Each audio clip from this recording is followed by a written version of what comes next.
développement économique de la métropole marseillaise, depuis 10 ans, connaît un accroissement de 6 000 emplois par an.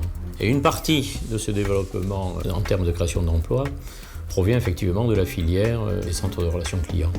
Par rapport aux grandes métropoles, nous on a l'avantage d'avoir un bassin d'emploi, d'avoir des acteurs très structurants. Il y a une fédération régionale de la relation client, ça c'est important, qui regroupe les acteurs privés.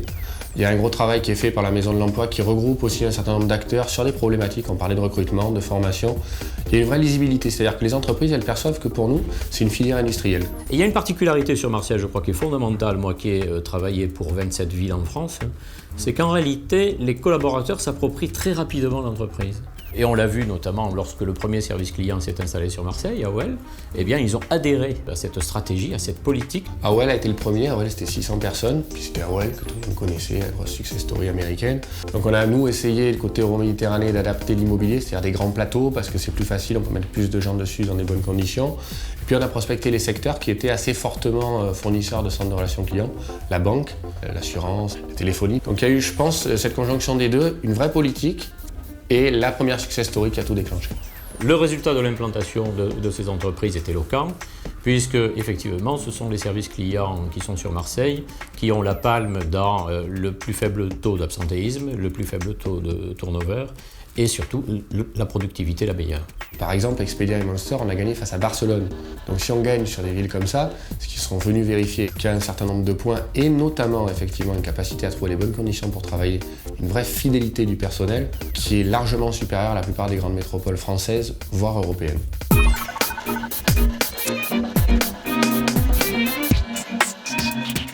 Il faut savoir que le coût d'une visite face à face, c'est 10 fois le coût d'une visite téléphonique.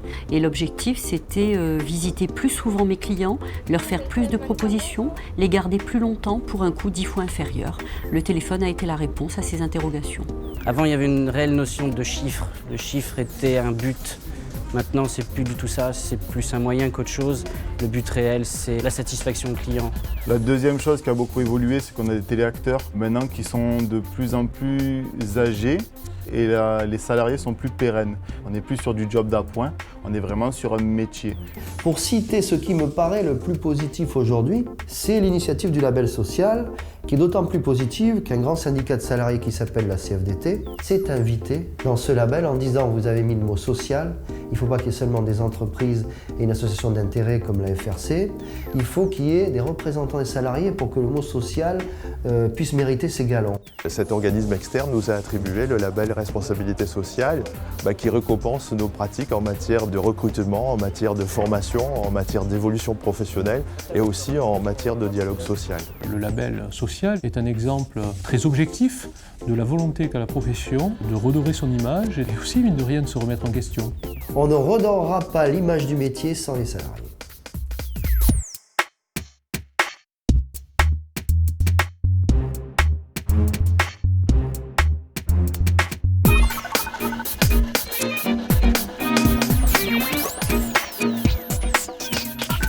Il y a divers métiers et différents métiers qui sont la téléprospection, le conseil, la télévente et surtout les chargés de clientèle. Tous ces métiers sont différents.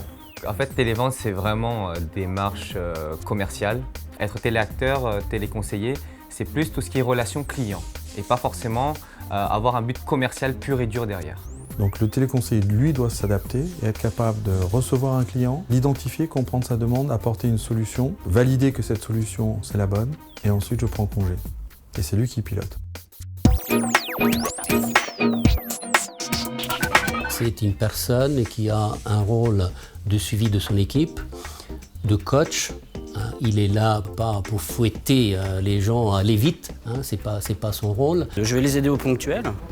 Que ce soit pour la résolution vraiment d'un appel, on reçoit l'appel, une question se pose, on n'a pas la réponse, on cherche ensemble. Et bien sûr sur un objectif global, donc que ce soit sur le mois ou même à l'année. Mon rôle aujourd'hui dans la société est simplement de manager une équipe d'environ 20 personnes, de les intégrer dans l'équipe, suivant l'opération qui m'est confiée. Mon rôle également est de dynamiser l'équipe, les animer et surtout de les faire monter en compétences par rapport à ce qu'on leur demande. Le responsable du projet étant de récupérer les informations de la partie commerciale, de mettre au point opérationnellement le projet, donc paramétrage informatique du questionnaire, paramétrage du fichier, et puis ensuite de transmettre le projet auprès du superviseur, donc sur le plateau téléphonique. Et ensuite, nous faisons le briefing de l'équipe pour pouvoir passer les questionnaires sur le terrain. Ma fonction, c'est de superviser l'ensemble des missions et des tâches au niveau de tous nos techniciens. En marge de ça, il y a toute la phase recrutement, les formations qui sont adaptées et toutes les tâches afférentes à un responsable de plateau, c'est-à-dire l'analyse et la gestion du résultat, aussi bien économique que qualitatif.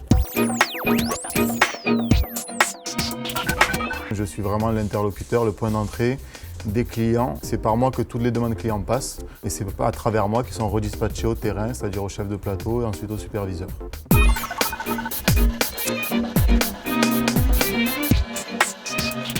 Pôle emploi dénombre plus de 1500 offres par an et en face, vous avez entre 200 à 300 candidats. Les entreprises se sont confrontées à des difficultés de recrutement énormes. Bien évidemment, à ce moment-là, Pôle emploi, puis un peu plus tard, la Maison de l'emploi avec la fédération, on a réfléchi à ce qu'on pouvait faire pour fournir à cette demande extrêmement importante. Donc l'objectif a été de dire, travaillons en commun pour avoir un cahier des charges partagé sur la présentation des emplois, leur contenu, etc. C'est une filière qui permet d'intégrer des personnes qui n'ont pas forcément un diplôme de téléacteur. Ça n'existe pas. Nous amenons plutôt des personnes qui ont une expérience dans les métiers de l'accueil ou de l'assistance commerciale et on utilise les compétences que ces personnes ont développées pour les transférer vers les métiers de téléacteur ou de télémarketeur. J'ai fait un BEP dans la mécanique informatisée. C'est quelque chose qui ne m'a pas plu. Donc ensuite, j'ai préféré partir sur quelque chose de nouveau. Et donc j'ai vu cette offre sur la NPE. J'ai tenté, puis ça m'a plutôt bien réussi puisque j'en suis très satisfait.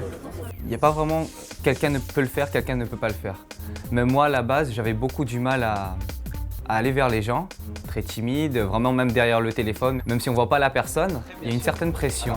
Et petit à petit, on arrive à se libérer, on découvre une face de soi qui nous aide dans la vie de tous les jours. Si vous voulez, on est là quand même pour réinsérer les gens durablement dans l'emploi. On est là aussi pour éviter, en tout cas pour que s'arrête un parcours avec des échecs. Et les structures ne sont pas forcément certaines que des jeunes éloignés de l'emploi ou avec des difficultés ou issus de quartiers défavorisés vont être capables de tenir ce genre de poste. Et là, les surprises sont parfois vraiment impressionnantes. Enfin, pour être honnête, c'est la première fois que je reste aussi longtemps dans un métier déjà. Ça fait que 7 mois, c'est sûr que je suis jeune, mais c'est le premier travail sur lequel j'accroche.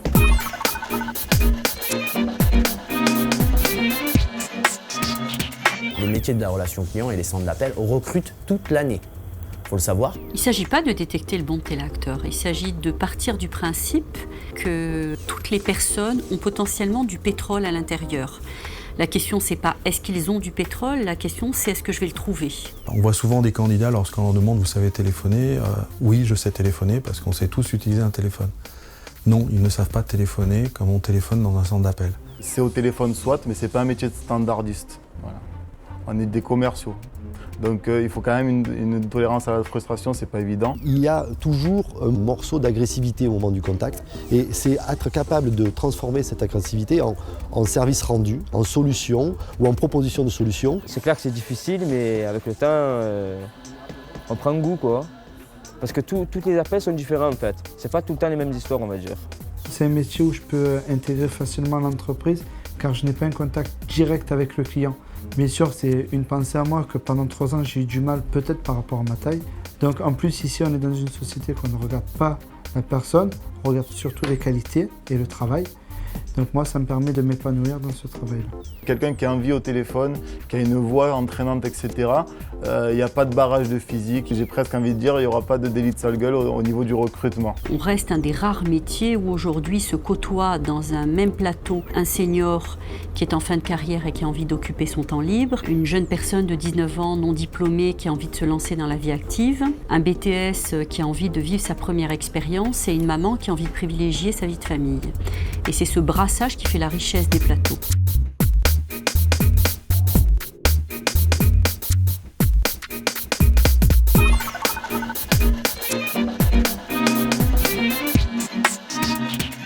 a un programme de formation qui se met en place et qui commence évidemment par le b.a.-ba des règles du télémarketing. Qui permet aux téléacteurs de ne plus avoir les mots noirs, ce qu'on appelle les hoquets, etc.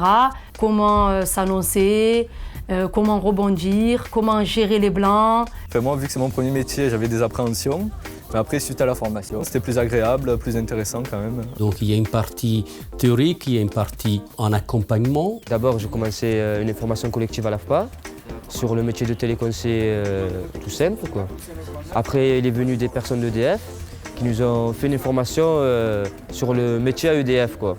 À la base, on est resté une semaine avec plusieurs téléconseillers en double écoute pour voir un peu comment ça se passe, un peu le métier et tout. Au début, la vérité, je ne comprenais rien. Maintenant, ça va, je suis à l'aise. Pour avoir un téléconseiller d'un bon niveau, il faut compter entre 3 et 4 semaines de formation, mais qui ne seront pas d'affilée, quoi, parce qu'on varie entre le théorique et le pratique, l'accompagnement, le coaching. Il y aura toujours une formation sur la relation humaine et une formation produit. Et là où c'est intéressant pour quelqu'un qui veut évoluer dans la filière, c'est que cette formation sur la relation téléphonique, la relation humaine, celle-ci est transposable d'un centre d'appel sur l'autre.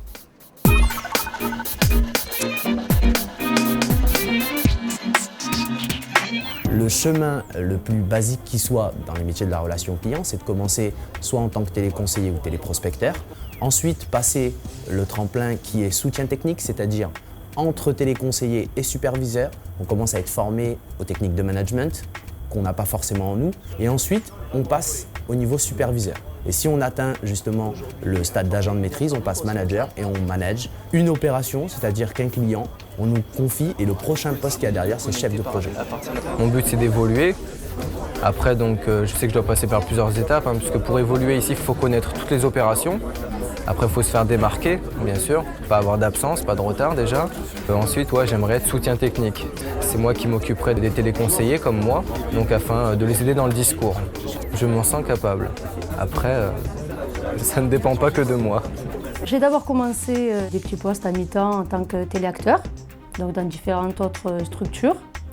Et puis après, donc, je suis arrivée à Carniel en tant que téléconseiller également, jusqu'au jour où on m'a proposé justement de passer superviseur afin de pouvoir partager mes expériences et mon savoir-faire avec les différentes équipes de téléconseillers. Pratiquement tous les chefs de centre sont des anciens téléconseillers ou anciens chefs de plateau. Donc il y a cette promotion interne est réelle. Aujourd'hui, il y a quand même très peu de métiers qui offrent autant de tremplins. Quand on a été téléconseiller pendant 1 an, 2 ans, 3 ans, on sait forcément travailler en équipe, on sait prendre des rendez-vous, on sait utiliser le téléphone, on sait vendre. Et ce sont des atouts aujourd'hui qui se payent très cher. Dans certaines banques, quand on est un bon téléconseiller, on peut finir chef d'agence. Nous avons le cas d'une personne, une jeune femme qui a été superviseur chez nous et qui aujourd'hui est responsable commercial d'une entreprise marseillaise. Darty est une entreprise qui propose différents métiers qui peuvent être transverses. Donc avec une compétence technique, on peut aussi évoluer vers la vente avec des niveaux différents et pouvoir projeter, je dirais, quelque chose de différent dans sa carrière professionnelle chez Darty. Donc les atouts de la filière, c'est de proposer un travail qui peut demain devenir un tremplin, des CDI, des conditions de travail assez exceptionnelles. Il n'y a pas beaucoup de filières aujourd'hui qui peuvent proposer autant d'atouts.